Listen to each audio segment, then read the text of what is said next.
Praise the lord. పరిశుద్ధ గ్రంథమైన Bible నుండి ఈరోజు ప్రశ్న: తన కుమార్తెలో నుండి దయ్యమును వెళ్ళగొట్టమని యేసుక్రీస్తు ప్రభువు వారిని వేడుకున్నది ఎవరు? ఆప్షన్ ఏ శతాధిపతి, ఆప్షన్ బి ఒక సైనికుడు, ఆప్షన్ సి పిలాతు, ఆప్షన్ డి గ్రీసు దేశస్థురాలు.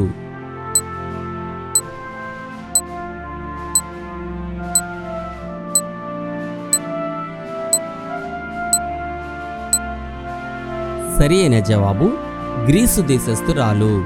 ఆ స్త్రీ సురోఫెనికయ వంశమందు పుట్టిన గ్రీసు దేశస్థురాలు. ఆమె తన కుమార్తెలో నుండి ఆ దయ్యమును వెళ్ళగొట్టమని ఆయనను వేడుకొనెను. ఇది మార్కు సువార్త 7వ అధ్యాయము 26వ వచనములో వ్రాయబడి ఉన్నది.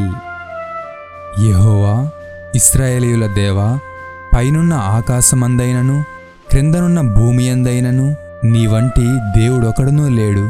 పూర్ణ మనస్సుతో నీ దృష్టికి అనుకూలంగా నడుచు నీ దాసుల విషయమై నీవు నిబంధనను నెరవేర్చుచు కనికరము చూపుచూ ఉండువాడివై ఉన్నావు. మొదటి రాజులు 8వ అధ్యాయము 23వ వచనం. Have a nice day.